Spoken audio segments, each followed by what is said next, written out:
the Winnebago tribe of Nebraska, the Santee Sioux tribe of Nebraska, and the 170 plus other tribes represented within the Omaha area today.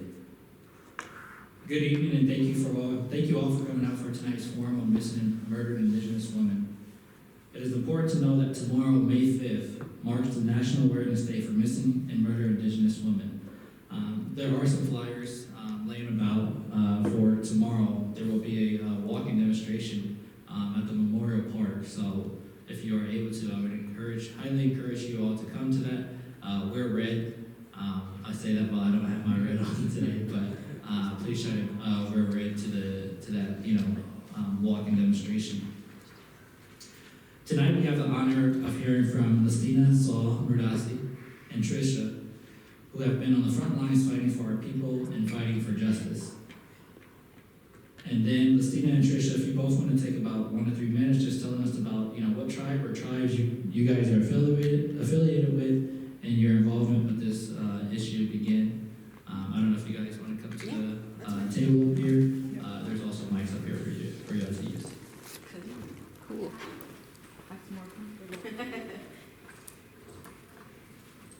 Is that on? Okay. Hello.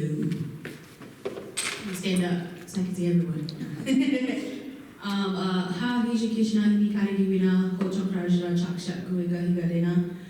My name is Trisha Ettringer. I know that last name can be a little bit difficult to say.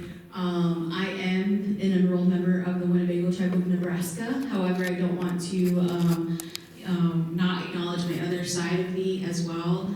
So I'm Hema Muskwaki Ojibwe and then Ho-Chunk.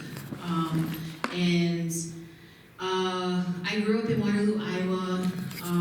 I was adopted by a non-Native family. My auntie adopted me and then they divorced and I essentially grew up in a non-Native home. It was around 12 years old when I really got to know who my biological family was, where my roots were, and that brought me back to the Sioux City area. And so I've moved back and forth from Sioux City, Iowa, Waterloo, Cedar Falls. I graduated at UNI with a BA in psychology. So, but that's just kind of a general overview of who I am, and then I'll turn it over to Lestina. All right, I think I know half of the people in here, but for those of you who I haven't met yet, my name is Lestina Saul-Merdassi. I am a Isanti, Yankton Sioux, and Sisitawan, Wahpetawan Dakota Wian. I am a Dakota woman from all 3 of those tribes. I'm a grandma, I'm a mother. I work at Nebraska Urban Indian Health Coalition as a substance abuse counselor and the project coordinator for Project Beacon, which addresses sex trafficking in the American Indian and Alaska Native populations. And in my spare time, I like to do grassroots movement work for the MMIR movement, and I am a red dress dancer in the powwow, which is a jingle dress dancer, and I'll explain more when I do my talk too. But nice to meet everybody. Did you want Lestina to go right into her presentation, or? However y'all want to do it. That's totally up to you. I'm okay. Yeah, if Lestina, if you would like to go first. Okay, so let's see here. So part of the reasons why I am involved in the Murdered and Missing Indigenous Women's Crises is because I've been hearing about it since I was a little girl. I've heard stories like from my mom, and then growing up around different Native American communities, you hear stories about women who were murdered by their boyfriends, or whose murders were mysterious and unsolved, and they were left like in the ditch, or they were just left there. And I want to say that that's not only for Native Americans, but because I remember a case of a lady from the Yankton area who was Caucasian and who was found in a ditch, and her murder is still unsolved to this day also. So things like that, I have memories of those events, of these violent crimes against women, since I was a kid. So I want to tell you a little bit about myself, and then I serves to give you guys an idea of why I bought into this movement and why I am so passionate about this movement. And I want to also apologize if I offend anybody with anything I say, because I am passionate about this movement, and sometimes that passion can become offensive to some people. So I also want to apologize for that and ask forgiveness for my elders in the room for speaking before them or speaking in front of them. So I am a lineal descendant of the Isanti Mede-Wakatoan Dakota of Minnesota. For those of you who do not know, we were exiled out of Minnesota and put on a boat and made to take habit in Santee, Nebraska. My grandmother, Lizzie Flute, survived by being raised by a lady who was named as her mother on the census, but there's no way that a 66-year-old could have a 4-year-old daughter at that time. So that's a piece of my ancestral puzzle. The lady that raised her's name was Tate Ojanjawi, and that means shining light wind woman. And she took care of my aunt, or my grandmother, 6 generations back since she was a child. It is part of our oral tradition, or oral family history, that the little 4-year-old Lizzie Flute was the granddaughter of Chief Little Crow. We speculate that the elder Lizzie Flute, they both had the same name, raised her when they were being forcibly relocated to Santee Reservation. So as a part of that forced relocation, they kind of had to hide out or change their names for fear that, they would be killed, because they said her mother was killed, and that's why that lady was raising her. I am also kin to Chief Big Eagle from the Santee Sioux tribe, and I brought up my grandmother's story because I am here because she survived. I'm here because some way, somehow, that little 4-year-old girl got on that boat, witnessed all those atrocities of her people dying, her people being raped, her people being forcibly removed, and a lot of other things happening to her. And I just want to say that to, pay my respects to her also, and to be grateful that she survived so that we could survive, and so that all of the generations before me and after me will continue to survive in the spirit of her. So today in history, in 1863, is the actual date when 1300 Dakota, mostly women and children, after Little Crow's uprising, were shipped to an area that could barely support life. So if you take your typical prairie where it's desolate and there's no vegetation, there's no animals, they were forced there and forced to learn how to survive. The old ones will tell stories about how they were singeing a squirrel's tail and eating that to survive during those time periods, because they didn't have anything else to eat. The men were gone, or the men were imprisoned in Davenport, Iowa, so the women had to do what they could to survive.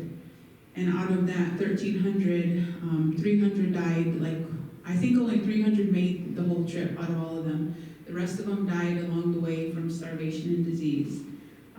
During that first year, 300 died, and they were mostly children and babies in Crow Creek, South Dakota. So for me, I feel like that's where a lot of this MMIW or MMIR began, but I would also say that it started in 1492 when this continent was discovered and when the resources started being taken by any means necessary or by force. As Dakota people, we are traditional storytellers, and it is important for me to tell my ancestors' story of survival. This is also a piece of our murdered and missing Indigenous women's crises. Through oral tradition, I am told that Lizzie's real mother was killed and that this woman kept her. It is unknown if she was actually a relative, as it was also rumored that the government tried to kill off all of Chief Little Crow's descendants. The only part of the body they retained of his was his head, which is buried in Crow Creek, South Dakota.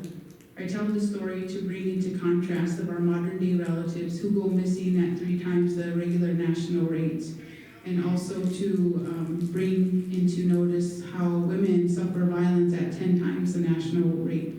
Native American women.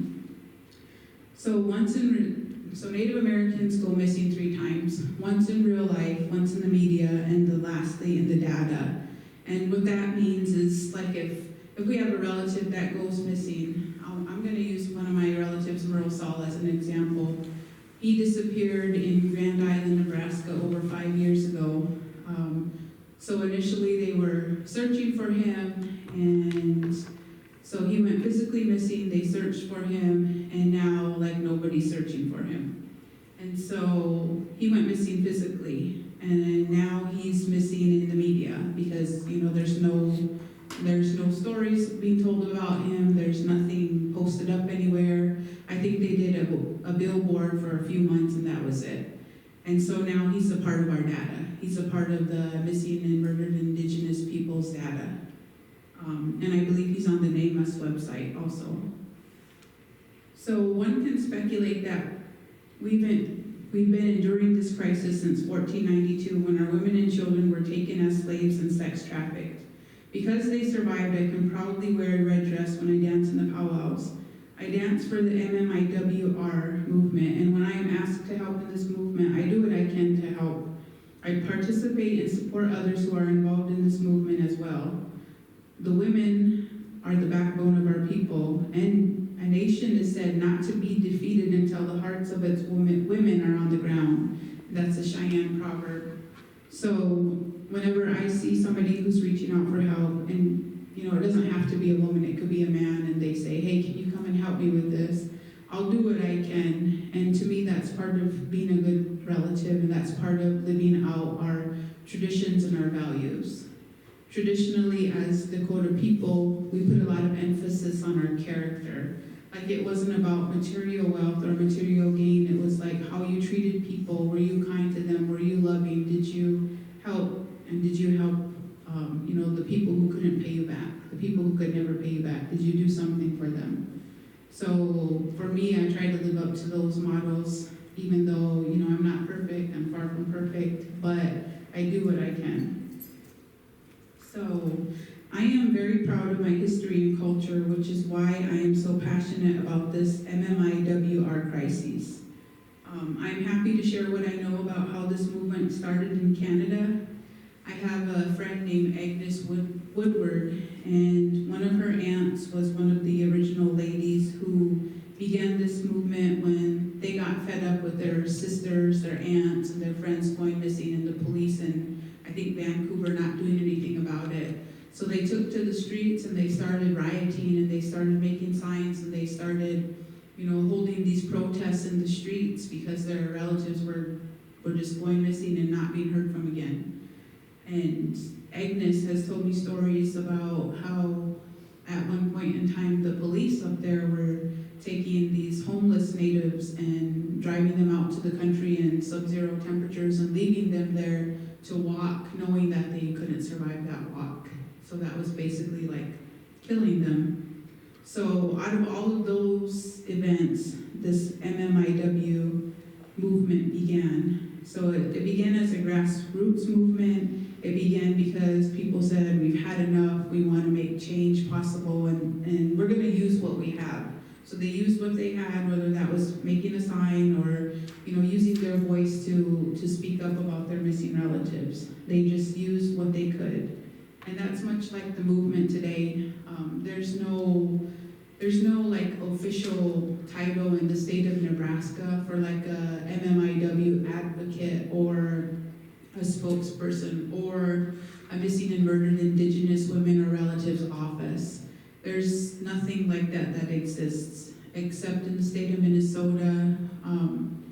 When Donald Trump was in the White House, he started the Operation Lady Justice, but from what I've heard is that they haven't really engaged with the Native communities around that Minnesota area too much. So a lot of the communities up there are kind of like baffled as to why they haven't reached out to them, or what are they going to do, or, you know, what are the next steps.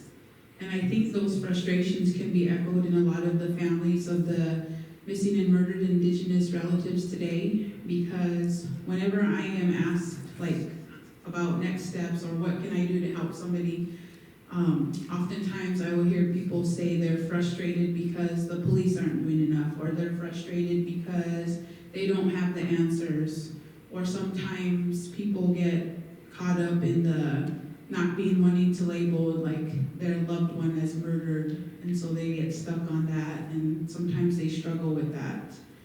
So as a person, I guess I do what I can to validate their feelings and help support them, which oftentimes goes a long way. You know, a lot of times when people are deep in their feelings or deep in their grief, they just, you know, maybe they don't even know what they need, but maybe your presence or you offering them a meal or you listening will help them through their process.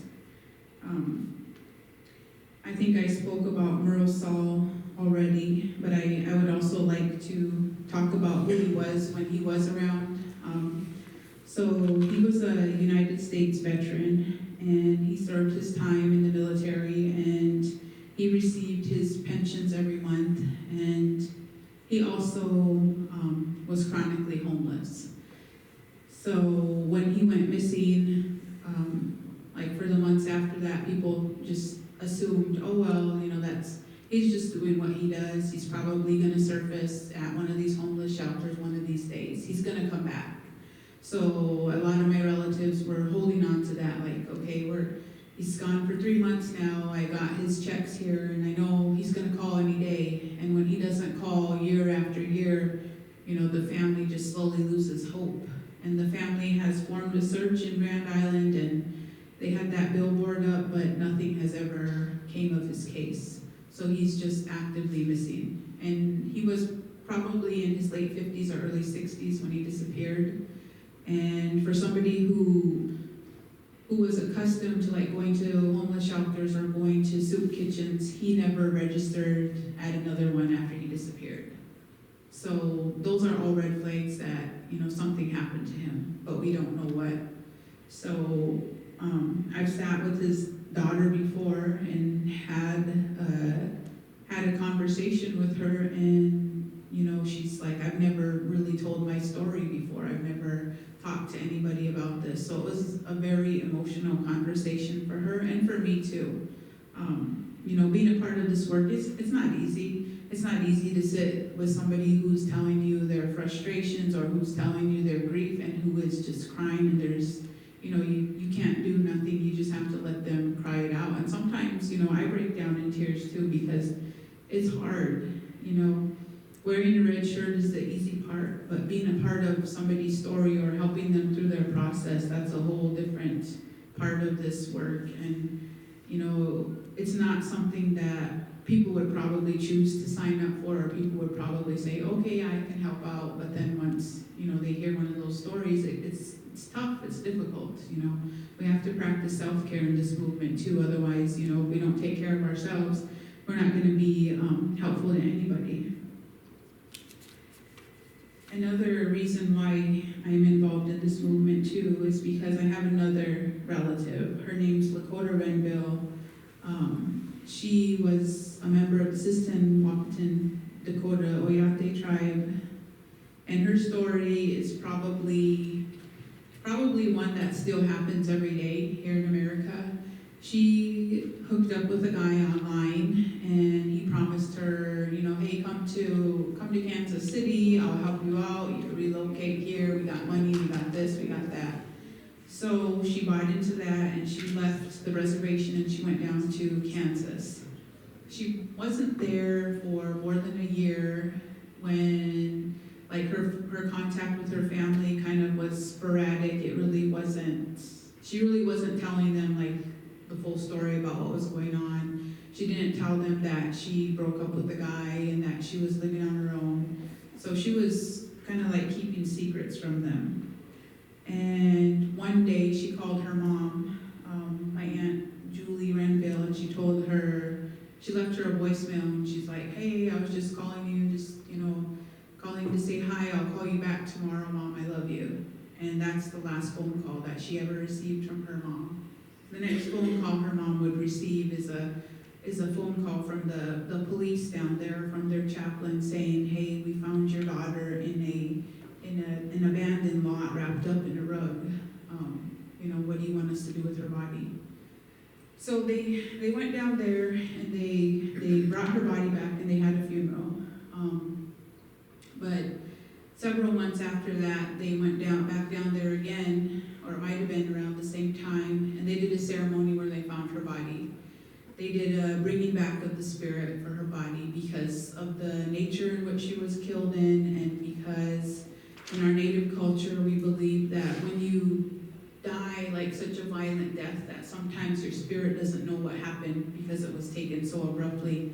So her mother didn't want, her spirit to be wondering, or her any confusion there. Like she wanted to have closure for her daughter and for herself, or to give herself some peace of mind. So my mom and a lot of the older ladies, they went down there and they did that ceremony to bring her spirit back. And Julie will talk about it today. She's done a video on YouTube that tells Lakota's story, which is very meaningful and very insightful too. I have another relative named Nicholas Lee Adams, who was also murdered down in Oklahoma City. And with him, he was found in a pond, and I don't know if any of you guys read sci-fi books or anything, but usually when they find a body in the water, it doesn't have any evidence. And sometimes, depending on how long the body's been in the water will actually make a person's skin kind of peel off or something. So with him, by the time they found him, they couldn't determine the cause of death. They just knew he was dead in the pond. So his case is also cold, and I've sat with his daughter too, and she's spoken a little bit about it, but for her, her regret was that one of the last times that he called her, she didn't take his call because she said she was busy or something, but she communicated that if she would have known that was the last time she was going to have to speak to her dad, she would have took the call. So some of these things are like what the survivors have to deal with on a daily basis. May 5th is a big awareness day, but for some of these families, it's also a reminder that they don't have their loved one with them anymore, that their loved ones are gone. So we do what we can, and one company that I really admire is Seeding Sovereignty, and what they'll do is they will prepare care baskets ahead of time, and on May 5th they'll ask for different family names, and they'll send the families or the survivors the care baskets. And they'll also create spaces where these families can tell their stories, or where they can be a part of some type of support group, and they'll let them know that they're there to support them. So I'm very happy when I see things like that, and I believe that whole storytelling piece was just started within the last 2 years. And when I was doing some of this advocacy work, some of the families approached me and they wanted, or I asked the families if you would like to have your loved one's name remembered, or if you would like us to do any type of event for your loved ones. So some of the other names that came up were Tara Peacock, and I actually grew up with her. I went to school with her. She was a couple grades ahead of me. And I remember when she passed, I think I was about 12 or 13 years old, and they said that her boyfriend threw a broomstick at her, and it just happened to hit her in someplace in your neck where it can break your neck and cause instant death or whatever. So that's what happened to her, and her family sent me her picture, and they said that what the media said was actually not the full story, and that her boyfriend ended up getting off with manslaughter or some lesser charge, and I think he's out now. So we really have to pay attention to those women who are domestically abused, because that also sets a woman up for having a higher chance of becoming an MMIR case. And as a victim advocate, I think there's a lot of similarities between sex trafficking, domestic violence, and this MMIWR movement. Another name that came up was Virginia Birdhead Saul, and I don't know the year that she passed away, but she's another one of my relatives. So That's another reason why, it's good to like ask people, because sometimes people are carrying these things and maybe they've never talked about them in their life, but they still wonder, like, I wonder, if so-and-so was alive, what she would be doing today, or today's her birthday, I wanna go have her favorite meal, or I wanna do something that I used to like to do with her. So those are the types of things that survivors and the families of the MMIWR people deal with on a daily basis. Another name that came up is one that's straight out of Omaha, Nebraska. Her name was Agatha Phoebe Swift White Buffalo Chief. And there was a serial killer that was arrested, I wanna say within the last 5 years. I think his name was Sammy Little.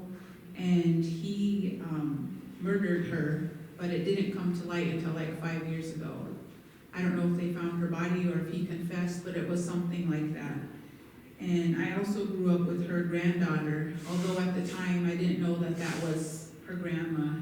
She just inboxed me today and told me the story and sent me some videos, which I haven't gotten the chance to watch yet, but she asked that we also remember her name because she was a case from Omaha in the 1970s.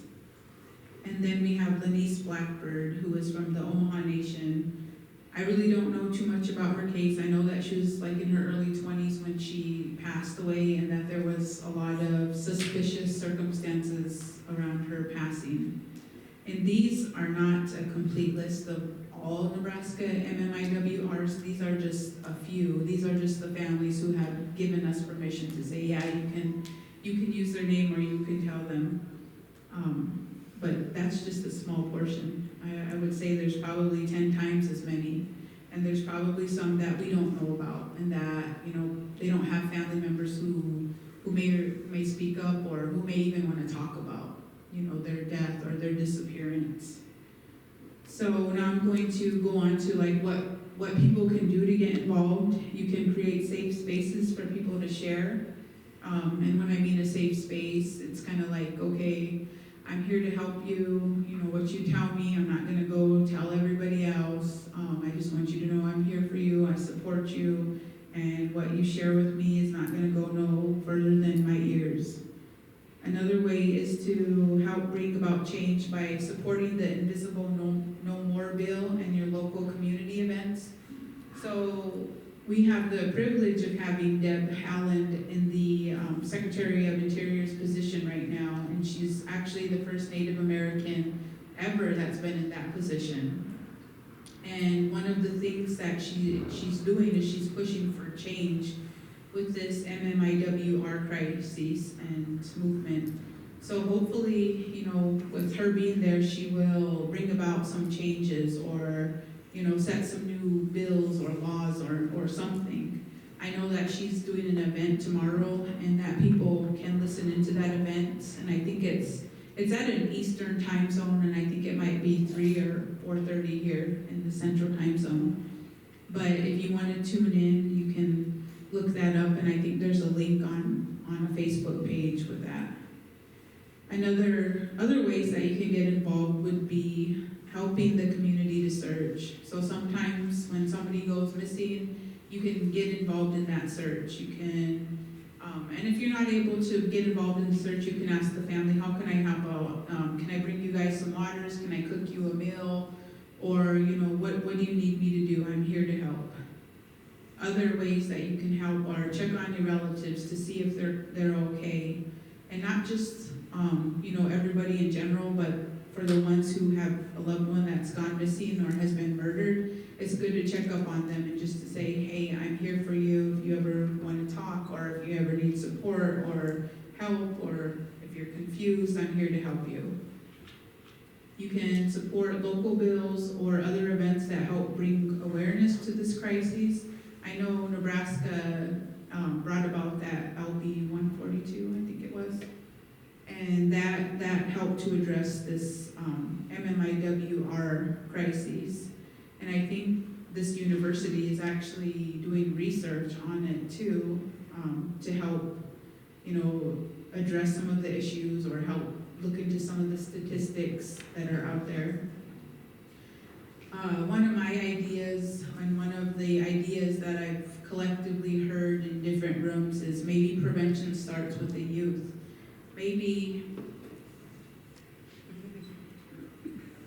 we need to build healthier communities. Maybe we need to start educating our kids at a young age, like about coping skills, about mental health, about getting help, about having safe people, about, anything and everything.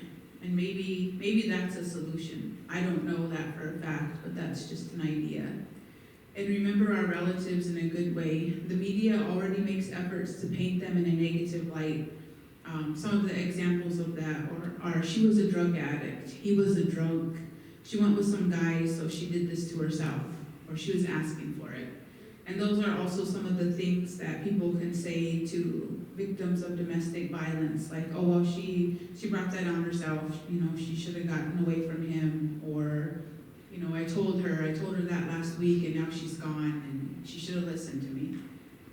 So, when we say these relatives' names, it's good to remember them in a good way, or to remember them by some of the things that they did when they were alive. I know that Merle really loved all of his grandkids, and he loved all of his children. And if you see pictures of him with his grandchildren, he looks really happy. He looks like that was his home. Another thing that we can do is speak up against lateral violence. And lateral violence is native on native crimes.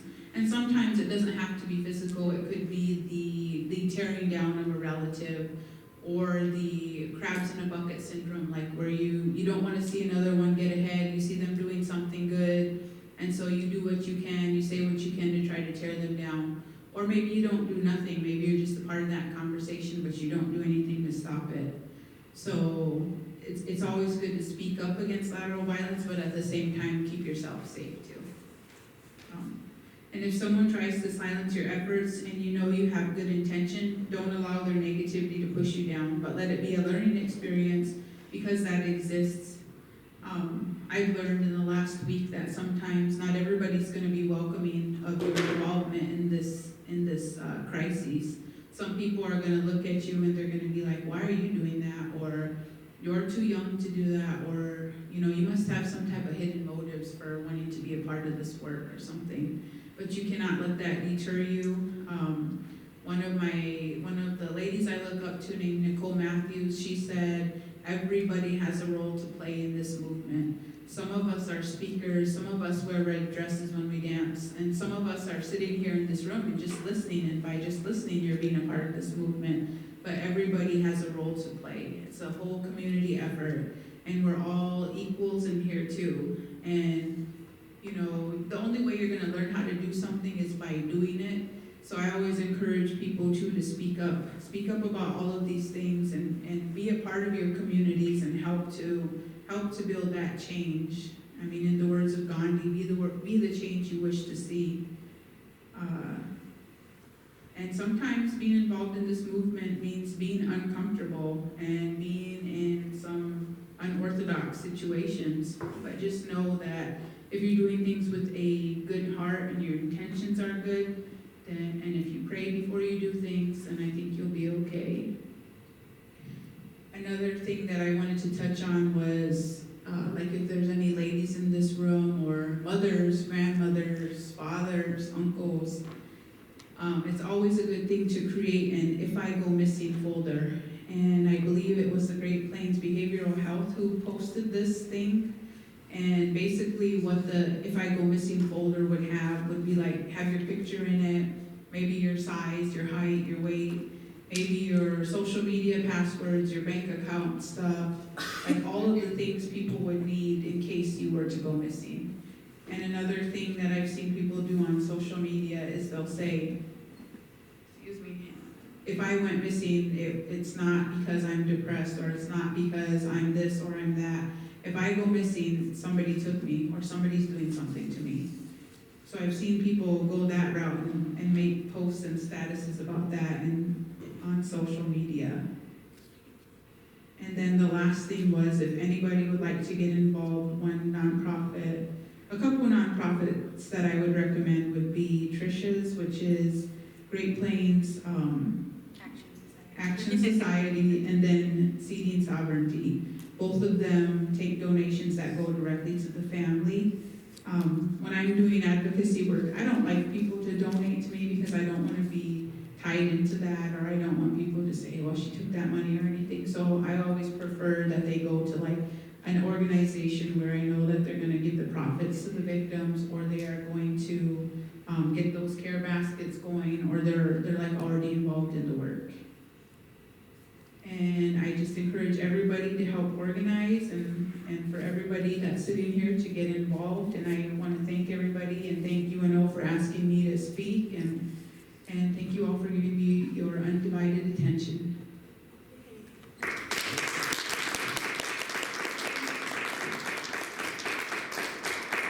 Alex, would you be able to help me? So thank you, Lestina. Everything that you talked about is it's very heavy, so I just want everyone to just take a moment. I know it's a lot. This work is really emotionally tolling, so please do practice self-care. You know, whether that's like going out to eat afterwards with your friends, or you know, watching a movie when you get home. Just take care of yourself. Okay. Again, my name is Trisha Etchinger. Next slide. I usually present to UNI, which is what I mentioned earlier, is I graduated from UNI, and so I've built this rapport with UNI, so this is kind of, I'm gonna go off of the presentation that I normally give to the students there. Next slide. Okay, I know, bougie photo. I do want to showcase the Truth Will Not Be Whitewashed t-shirts available by Humanize My Hoodie. But yes, I always do this, and students laugh all the time. So my name is Trisha Etchinger, and I am Ho-Chunk Pima Moswaki Lojibwe. I am the Director of Operations for Great Plains Action Society. I'm also the MMIR Director too as well. I am a UNI alumna, and I graduated in 2019. I got my BA in psychology, my minor in mental health, and so our mission statement is basically to uplift the families in every way that we can and support them through their journey of, just getting justice. Next slide. Okay, and then obviously this was used for a Zoom, so how many people know what MMIR stands for? MMIW. So I think we get the acronym. So I like to use R because yes. I actually didn't know what MMIR stood for. I learned from my native students what it stood for. I'd always refer to it as MMIW, which is, it's very interchangeably. Again, I like to use R. Some people use P as in persons or people. I use R because I like the connection that we're all related. So relatives, it's more deeply connected. To me, that's how I connect with that. But again, we have MMIW G2S, which is missing and murdered Indigenous women, girls, two spirits. So I like to use R just because I think that's more like, not inclusive, but it's just kind of includes everybody. So go ahead, next slide. So again, MMIR, MMIW refer to missing and murdered Indigenous relatives, women, girls, and two spirits. Go ahead, next slide. Thank you. So again, some of the quick facts of this epidemic. Indigenous women and girls are murdered 10 times more than any other ethnicity. Murder is the third leading cause of death for Indigenous women. More than 4 out of 5 Indigenous women will have experienced violence in their lifetime. So if you look around, let's see, we have some women in here, so that's kind of telling. More than half of the Indigenous women will have experienced sexual violence. Gender-based violence, including sexual assault and physical violence, is committed against 78 to 85% of Indigenous Two-Spirit individuals. And do people know what I mean when I say Two-Spirit individuals? Do you wanna tell everyone what the definition is to everybody else? Me? Yeah. So how I understand it is people who are part of what we know as LGBT, Yeah, go ahead. Yep. QIA and more community. Yeah, so, what's your name too, by the way? My name is Cynthia. Hi Cynthia, thank you for being here and Thank you. being into the space. So, yes, so essentially it is the members of the LGBTQIA plus, 2S community. So, okay, so the big concept here is we talk about the doctrine of discovery, which laid the foundation for the sexual exploitation and violence against Indigenous women, girls, and two-spirits. And Lestina touched on that. So we have this age-old document. Does anyone know what the doctrine of discovery is? Does anyone? Wow, really? Lestina, do you wanna take a stab at it? No. Okay, go ahead. Introduce yourself and then. My name is Nevada, and I think it's when you find it, you can have it, or it's yours, you can claim Yeah, so there's this, so that's kind of like the concept of that document. So when we had Christopher Columbus who came over and discovered the America or India, well, how is that even possible? Because he's already been to India before, right? He knows India. That's what he does. So it's just kind of contradictory of like, okay, so we have Christopher Columbus and he came over and he thought it was India, or so to speak. So basically he goes back and he tells the royal crown, and the crown is like, okay, so there's this undiscovered land, there's inhabitants there, but what we're gonna do is we're gonna make these documents, we're gonna make these paper bowls, and in this paper bowl it's gonna say, Spain, you get this half, and then Europe, you get this half. Just draw a line and go for it. And basically what had happened is the dehumanization of Indigenous people. If you were not, if you didn't believe in God, if you didn't follow Catholicism, then you were deemed as less than human. You were deemed as a savage. So therefore, it was grounds for genocide.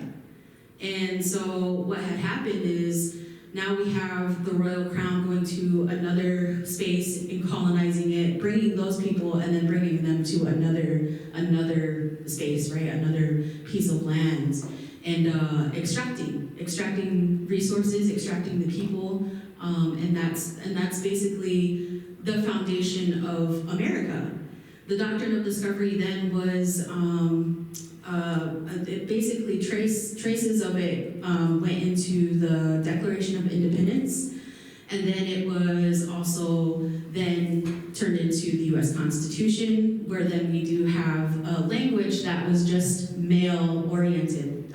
Women weren't allowed to vote. 2/3 of slaves were counted as individuals, and Natives weren't even given rights until 1924, I believe, or recognized as citizens until 1924 in America. So really that's kind of the big concept here, is that the doctrine of discovery laid that foundation to begin with. Next slide. Again here, just going over the doctrine of discovery, whoever wasn't Christian deemed as non-human, therefore the land is discovered and claimed. Columbus wrote in journals, 100 castellanos, I don't know if I said that right, are as easily obtained for a woman as for a farm. And it is very general, and there are plenty of dealers who go about looking for girls. Those from 9 to 10 are now in demand. That is in Columbus's journal. This is something you can look up. It is not made up. I didn't just decide to do this and put it out there and say, oh, Christopher Columbus. No, this you can look that up. Okay, next slide. So we have that, right? So we have this foundation of like sexual exploitation, and so throughout the colonization, we have Hollywood. Hollywood has been notorious for creating false narratives and stereotypes about First Nations people. It has also created extremely nefarious forms of sexual exploitation and degradation towards Indigenous women and girls by depicting them as exotic sexual beings or being readily available to white men. So examples would be Pocahontas, Wilderness, Sacagawea. I put Wind River. I know a lot of people like Wind River, and I do too. I like the overall concept of it, of raising that awareness. However, again, we have the white man savior complex in there. We have these non-natives that come in here and they're just gonna save us. They're gonna save us from all of our problems and they have all the solutions. And if that was the case, we wouldn't be here. We wouldn't be in this room talking about MMIW or MMIR. So just being very careful about that too as well. When you do see media, again, what Lestina said, we disappeared 3 times and one is being media. Problematic holidays, so Halloween, oh my gosh. So we have, our women that have little buckskin dresses, and I just have to be really honest, like if I'm living, what is now known as Alaska, I am not gonna be running around in a little buckskin dress. That just doesn't, it's not very smart for survival, and it just doesn't make any sense. So just trying to address those. If you see something like that, say something like, hey, that's not right. Like, that doesn't even make sense. Another thing too, I'm gonna get on my little soapbox here, is the headdresses. I know this is a whole different thing, but like, headdresses too are a part of that too as well. Headdresses are what we would say equivalent to the Purple Heart medal, as in the armed services. That is something that is earned, and you have to do a lot of amazing things or be amazing to earn that right, to wear a headdress. So next slide.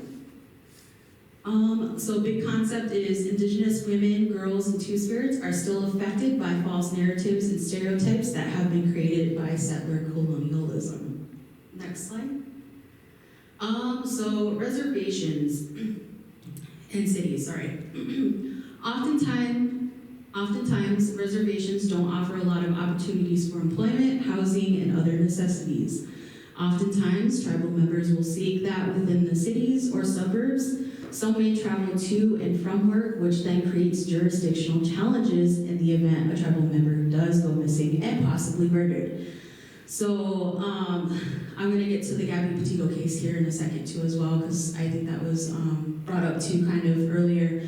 But so basically we have this, now that we live in today's world, we have states and borders and jurisdictions and counties. And so we have members of our tribal members that will go into the city, they'll go and find work, or they see that there's more opportunities, which isn't always the case. So I don't want everybody to assume that reservations are just not fruitful. It just seems, where I'm from, a lot of people like to go in and out of the city, and which is fine.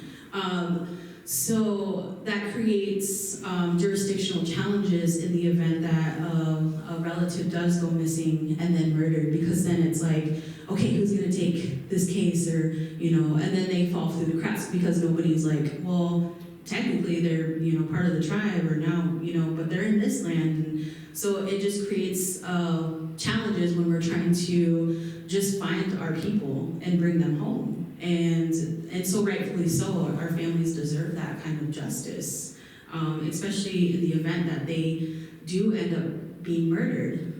So it's a mess. It is essentially a mess. So that is one of the challenges that we face within this epidemic. The Gabby Petito case. So does everyone know who Gabby Petito was for the most part? Yeah, okay. So Gabby Petito was a YouTube influencer, young lady, non-native, and so when she goes missing, we got the cadaver dogs out, we got the helicopters, we got the drones, Dog the Bounty Hunter came out. Like, I was like, I haven't even seen him, and like, where did he come from? So it was just kind of a slap in my face, personally, because I was like, damn, if I go missing, like, am I gonna also have that response? Probably not.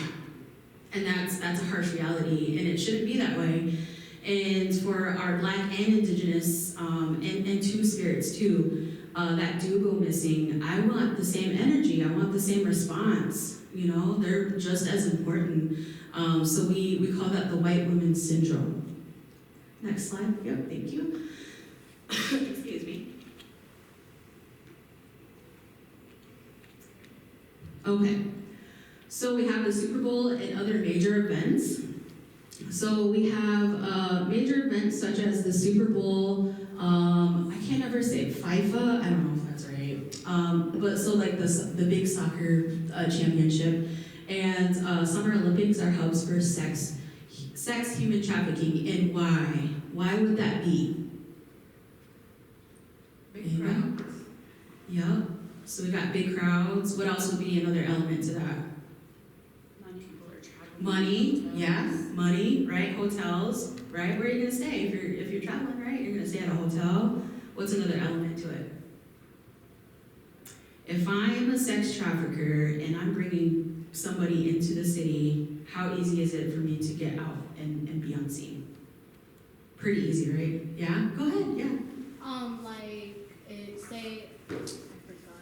Oh, no, that's okay. If you think of it, let me know, raise your hand, no, I'll call on you. But yeah, so basically, it's easy for you to transport, persons in and out of these big, events because, there's a lot of drinking going on, there's, people are celebrating, there's a lot of like noise and, so something like that is not gonna be that noticeable. So it's easier to get away with things. So that is basically like for major events. Yeah, go ahead. So they could have like take the woman to the store, like they finally trusted her, and then she could call for help from one of the co-workers or someone. Yeah, definitely. So there's definitely, I think there's more education and prevention that needs to happen, and I definitely agree with that. So again, with the major events and things like that, I think you are right. There's a lot of more prevention that's going to happen, and that I've seen. You go into the bathroom stalls and you say, "Are you safe?" and that. Although I feel too, it's like how many of these women actually have access to a cell phone if they're being held against their will or anything like that. So I feel like there's definitely some work in that realm of things. So what I wanted to also, since we are in Omaha, so we do have a lot of events here that happen. So I know that we have a lot of concerts, we have a lot of basketball and things of that. So just being mindful of that next time that you go to a major event. If you see something that doesn't look right, call it in. Make noise. That's something that perpetrators, they don't like that. They don't like to have attention drawn to them. So being loud and calling them out, like, who is that? And it's okay, you can be like that. Because then you can always go back and say, you know what, I apologize, I just had a bad day, I didn't mean to, you can always do that. You can always, I always advocate for that. Be mean if you have to. If it doesn't look right, be mean. Next slide. Oh, yes. So the fossil fuel extraction projects, most, if not all fossil fuel projects, extraction projects utilize out-of-state contractors to build. Man camps are built to house these workers. Sex and drug trafficking have been known to be present in these man camps. If you want to, go ahead and open up that link.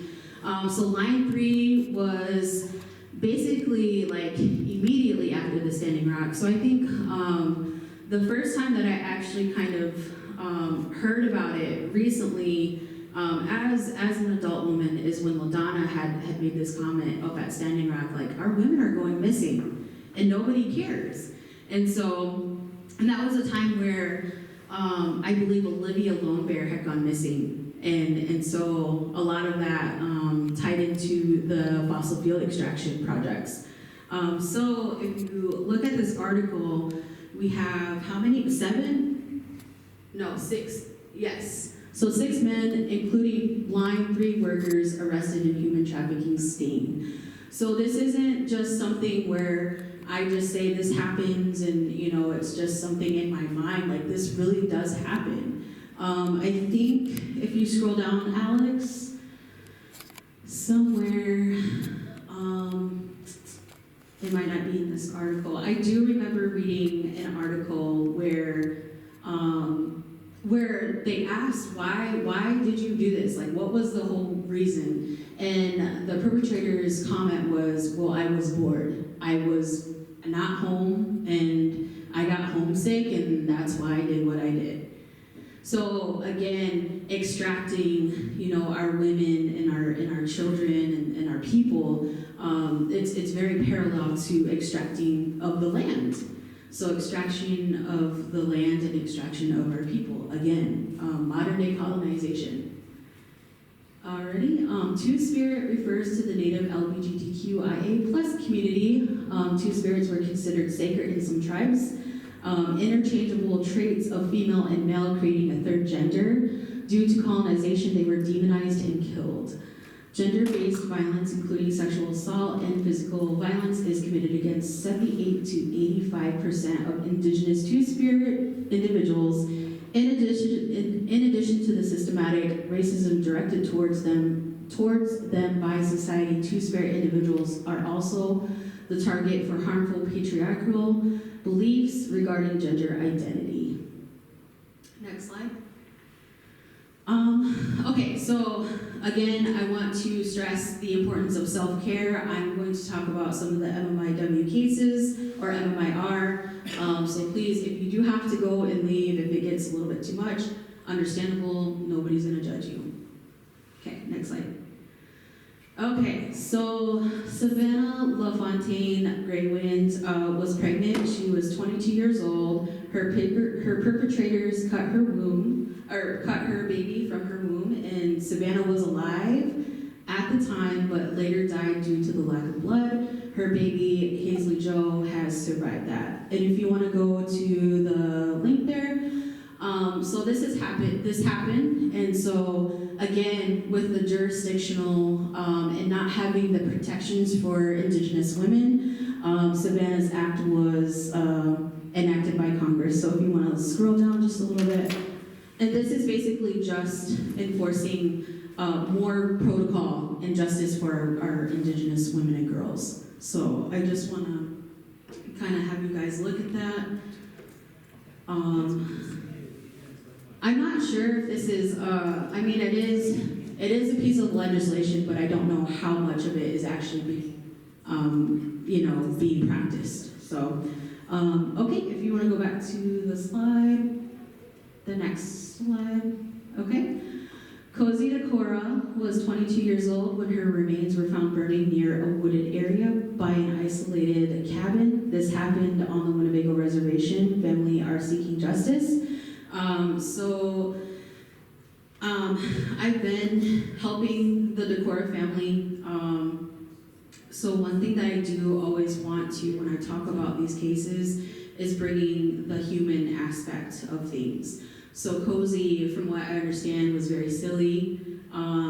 She was a daddy's girl, and she was more or less, she moved down here for a man, and they got involved with each other, and then, slowly there was a history of domestic violence.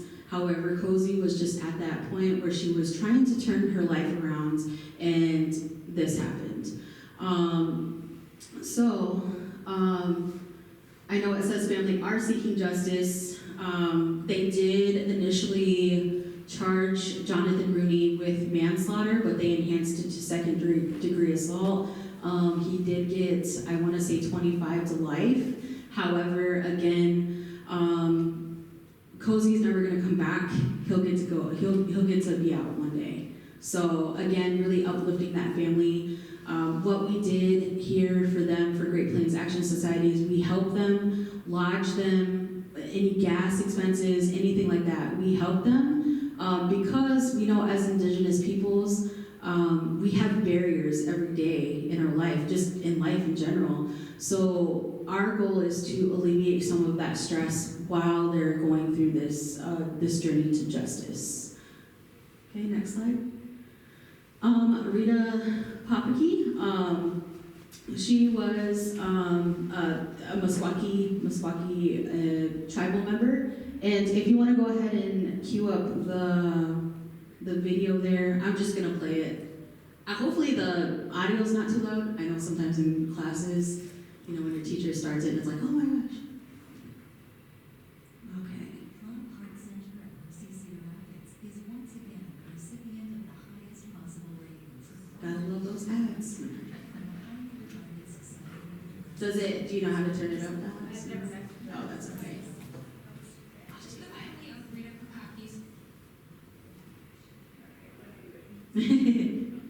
I guess we should have did this beforehand, but. Me neither.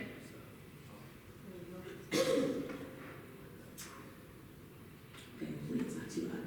Says her unsolved disappearance more than 5 years ago has taken a heavy toll, not just on her loved ones, but on the entire I think, Meskwaki yeah, that's Nation. good. But as KCRG TV9's Mary Green reports, they have new reason to hope someone might come forward and tell them what happened to Rita. The case that the Meskwaki Nation Police Department calls its most important, most concerning, and most time-extensive case in the department's history all started here, outside the Meskwaki Bingo Casino Hotel, more than 5 years ago. The search for Rita Papaki is the department's only outstanding missing persons case. Everyone else who's disappeared has been found. Everyone except for Rita. The shirts that Rita Papaki's family have made over the last 5 years all bear a similar plea to bring her home. I keep praying and, every day, every night, that she gets found. No one's seen or heard from Papaki since she left the Meskwaki Bingo Casino Hotel in January of 2015. I don't think that it gets any easier. Every year it's just, I think, more heartache that we don't know what happened. But Papaki's family wants to believe 2020 is the year they will know. We're always going to be looking for her until we can put her to rest. And we're just hopeful that this is going to be the year that there's a breakthrough in the case. A new reason for that hope. The reward for information about what happened to Papaki just increased from $50,000 to $75,000. Meskwaki Nation Police Chief Jacob Molitor says they are still getting tips, even within the last 6 months. Led to some new people and new places, and the more we can build off that, but obviously we don't have Rita. That's what we need. Police believe only a select few people have the information they need. Papaki's family says those people keeping that information to themselves is keeping them from honoring Rita. There's traditions that need to be taken care of, like when a person passes away. And so we have not been able to do any of those things for her. Until then, they'll keep fighting to bring her home. That's all I want is closure, to be able to do what we have to do for her. Anyone with information on what happened to Rita Papaki is asked to call the Meskwaki Nation Police Department. On the Meskwaki settlement, Mary Green, KCRG TV9 News. Okay, thank you. I like playing that clip because it does, as the Native communities, we do have our own obstacles within our own communities, and that's giving those tips and those information. So I've been working really closely with the Sioux City Police Department. We've had things come up, and they've been very transparent, I feel. And some of the elements to that is community members won't basically confess or give information that is so needed to help a case out, whether it's something that's really little or something that's very big. We have this culture of no snitching, right? You're gonna be a snitch if you tell them this or that, and it's harmful. And so then we look at our police department you're not doing anything. They don't help us, and sometimes that may not be the case. There are cases though that, we do run into law enforcement not giving a damn. So that's just something too, I wanted to kind of touch on that too as well. So next slide. So Lenise Blackbird, so I'm really glad that Lestina mentioned Lenise Blackbird, because I've actually I've grown very fond and built that bond with the family. Lenise was she was spit and fire. She was just one of those aunties. She liked to cuss a lot. Whatever. She was a beautiful person though. So Lenise Blackbird was 25 years old when her body was discovered behind a quarantine cabin on the Omaha reservation, and many questions are left unanswered. Just keep it up there for a second, Alex. again, so we've helped this family. Donna Blackbird, when the first memorial was coming up, Donna lost her house to a house fire, and so a lot of the relatives lived in this one, this one little house, and so again, that's just something. It was just a really weird freak accident. It was electrical, so they had to either use their money to relocate temporarily, or do we spend all this money on the memorial? So again, alleviating that stress, we took care of that. We didn't want them to stress over it. We knew that they were already going through something, and it wasn't like they knew this was going to happen. So again, just trying to be of service and help. And in those times too of being with that family, I got to know a lot of their relatives, and I just remember Donna and I having this moment while we were walking to the site where they found Lanice, and she was telling me about this time where when Lanice was little, she was just a daddy's girl, and she had a little hangnail, I guess. And her dad went to rip it off, and I guess it went a little bit too far, and she started crying. So Lenny started crying, and Donna's like, "Hey, I told you don't do that," and then her dad, just felt so bad that he started crying. So it was just, a memory, just to share that with the family, and to have that moment as another mother to another mother, that she allowed me to share that space with her, and I never forget that moment. So what had happened with Lanice is that, again, we have the epidemic, and then we have the pandemic on top of things. So people are being isolated, and I'm not sure exactly what happened, but her then boyfriend was quarantining with her, and there was a lot of questions as to what happened. Some people said, oh, she left on her own, but Lanice also had, I think, diabetes or something, where her legs swelled up, and that was documented. They had a nurse out there taking vitals, and I think the nurse actually had wrote it down that she couldn't, her legs, she couldn't walk because it was painful. And so how did this woman who had, these swollen legs end up behind her quarantine cabin, which, by the way, the family had asked to go look for Lanice, and it was literally right behind the quarantine cabin, 20 minutes after the family started looking for her. Yes, go ahead. Those cabins were isolated. Yes. Down near the river. Oh, yes. So that was another factor I felt like that was a part of that. Yeah, and it was so, it was very out of the way. And I get, it's a pandemic and people are scared and, whatever, but I could only imagine what it was like to be down there by yourself while you're in the pandemic. I think Lanice actually did say to her mother, I don't feel safe down here. I'm hearing things, and, so there's just different things going on. And so, there was a lot of question, I think, as far as her death certificate said undetermined. So again, no answers, none of that. So next. So the Not Invisible Act, sponsored by Deb Haaland, when she served in Congress, mandates the creation of a commission, commission that includes representatives of tribal, state, and local law enforcement, tribal judges, healthcare, and mental health practitioners with experience working with Indian survivors of trafficking and sexual assault, urban Indian organizations focused on violence against women and children, Indian survivors of human trafficking, and family members of missing and murdered Indian people. I like to talk about this part because political engagement is a very beautiful thing. Had we not have the privilege and the honor to put Deb Haaland into Congress in the first place, and then now she's in a very powerful position. So a lot of our Native communities, it's a part of colonization and this and that.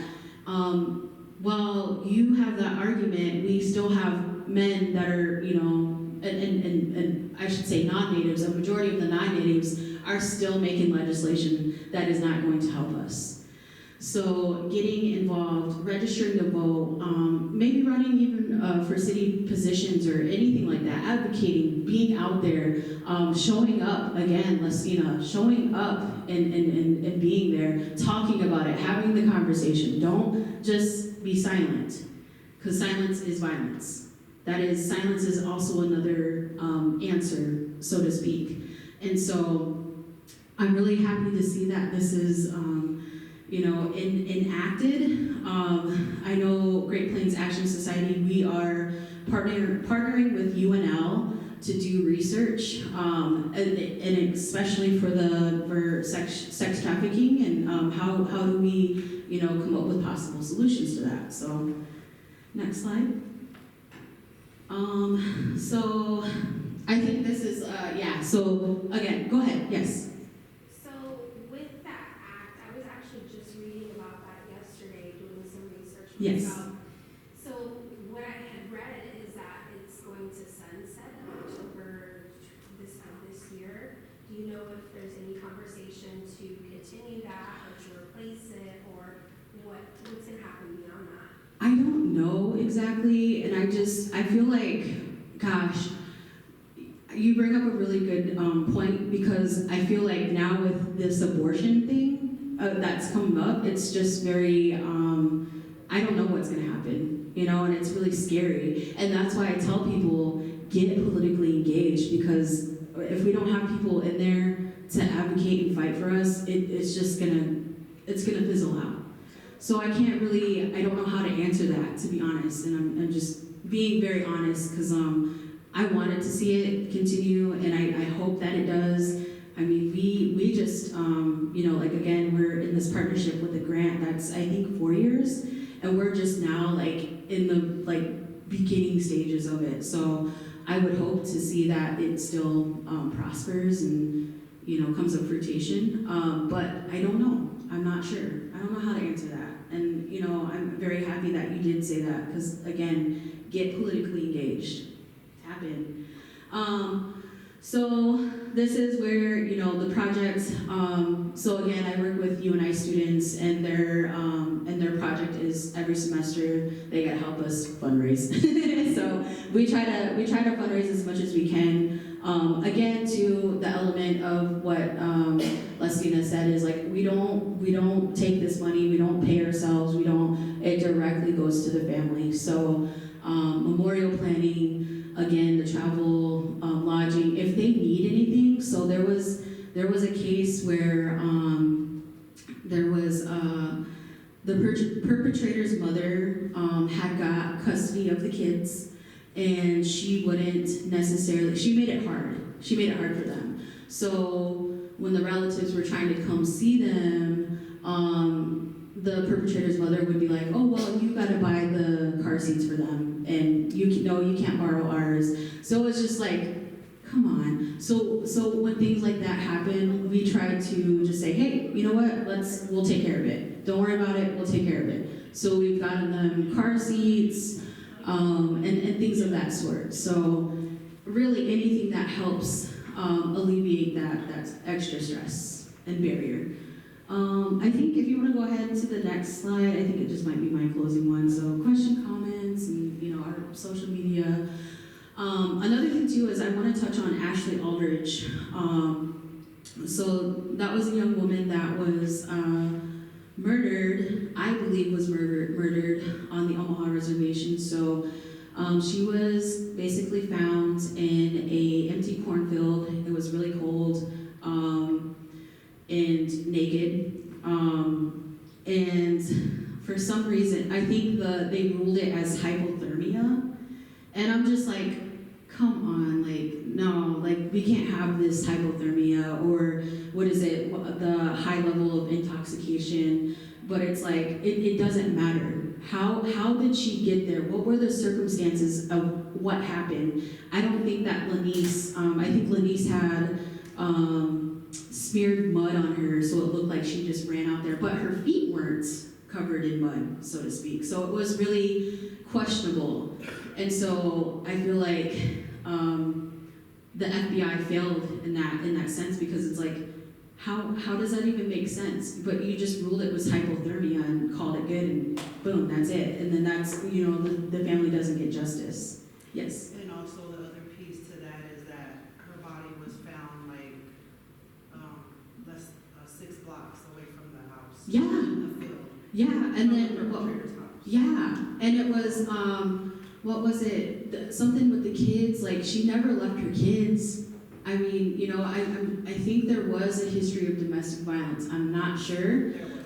Yeah, because I remember Tilly saying that, like, no, we've called it in. We've done that, and we've got no answers. So again, we do have instances of law enforcement not giving a damn, and it sucks because it's like we have this. It's so clear that we need this help, and we need better services, resources. I feel like we have a big lack. Yeah. Oh, what? The FBI also. Yes, the FBI too. Yep. So, but yes, so that's kind of what I do is I work with UNI with their students, and this is kind of the presentation that I give to them, and you know, a lot of them don't even know about it, and it's like, damn, that's so crazy, like, you know. But again, have that conversation, have those dialogues, bring it up, you know, talk to whoever it is, and have that conversation. So. But yes, thank you. I don't know if you guys have any questions and comments for Lestina and I, so I guess I'm gonna just sit back over here and then, yeah.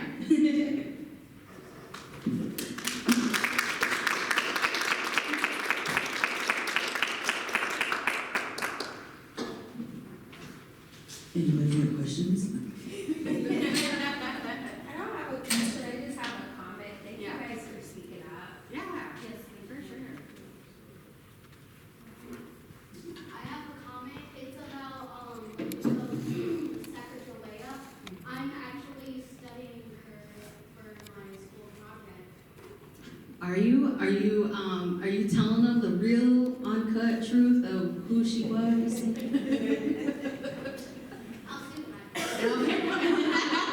That's all I can ask. That's all I can ask.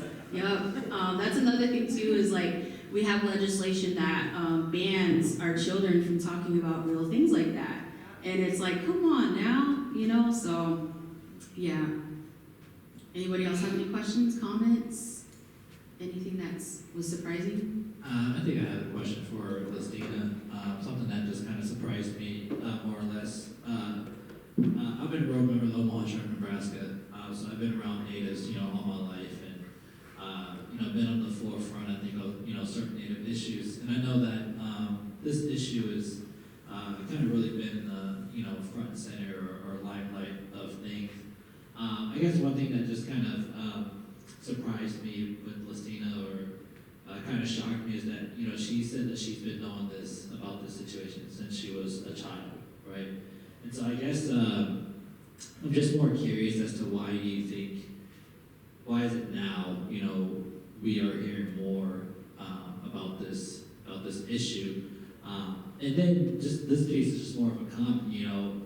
I think, you know, people question, well, how does sex trafficking happen? You know, how does it actually happen, right? I mean, I think, you know, you had the Netflix documentary that kind of highlighted Jeffrey Epstein and, you know, this powerful man, and how he was able to, you know, use people that he knew that was, you know, involved in, you know, getting these women, you know, and just, you know, atrocities happening to them. So I guess more of the question is, why do you feel that it is now? Do you feel that as a society we're recognizing this as an issue, as a bigger issue, or? So for the first question, I would say I think that for the first time we feel like we have a voice now, and that we can freely speak up against this. It wasn't too far in American history, like in 1978, where Native Americans were actually allowed to practice their religious freedoms or their religious practices. So I think, like, with all everything that's going on, like with the media, with Deb Haaland, within different tribes, and with all these cases coming to light, I believe that people are feeling empowered to speak up, and I think that when we see others speaking up, it makes us want to speak up. And then, like, for the topic of sex trafficking, it's not always, and it's usually not the white van that's driving around looking to throw some girls in the back and take off and leave town or anything. How it usually happens is over social media. A perpetrator can be scrolling through you know how on Facebook it says find friends or suggested friends. If a perpetrator sees a girl, maybe she's scantily clad or has like her body exposed, or she's doing the duck lips, or you know maybe she has her part of her chest out, then that perpetrator may see that as, okay, this girl might have low self-esteem, or this girl might be my next target, so let me see, you know, if I can inbox her, or they might click on the profile.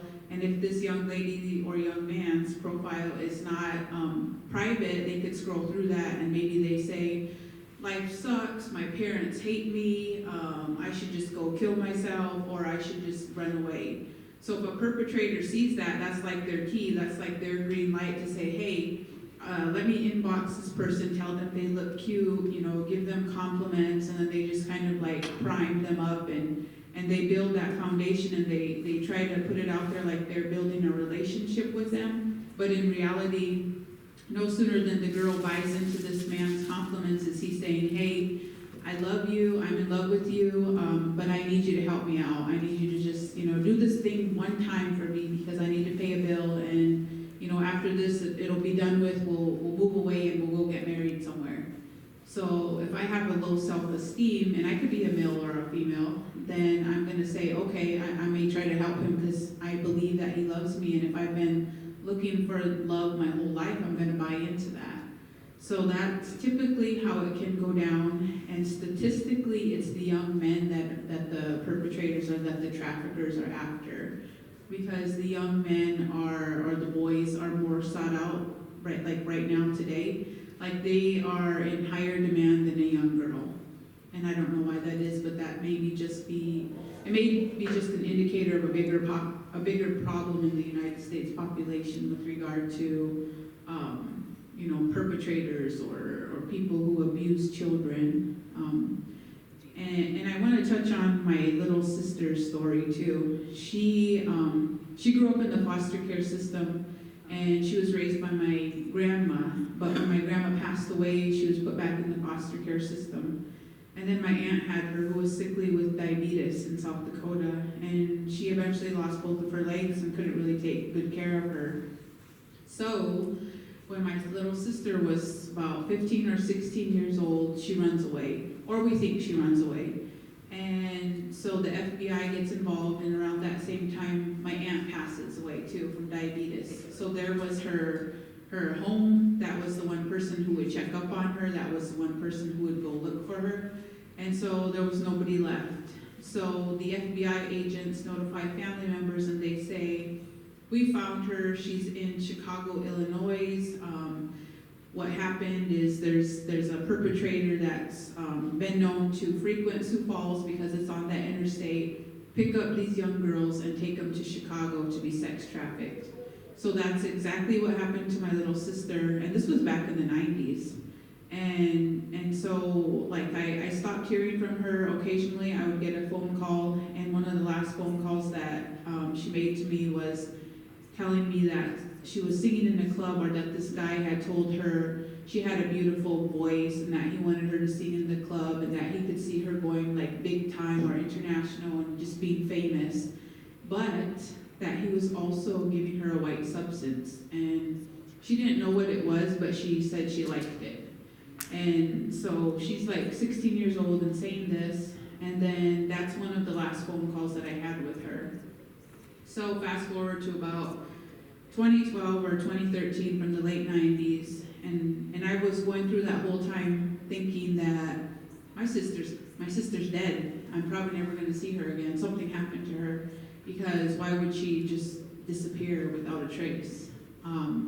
But thankfully, with social media, I found her on Facebook, and she still lives in Chicago, Illinois. She has not really addressed or said what happened to her, but she is still there, and she had a child, and she's doing okay. She's working and whatnot, but she just never returned to South Dakota. So that's another example of how a young lady can be perpetrated upon, preyed upon, and you know, our young women are gullible. You know, they don't have all the experience that we have, or they don't know everything. So if somebody comes along who they might think is a little cute, or who might, you know, tell them or sell them like a big dream, like, oh, you could be a model, I want to take pictures of you and put them on a calendar, but I need you to go to California and pose for these pictures. So, you know, that's just another example of how our young men and women are disappearing and how they get involved in the sex trafficking field.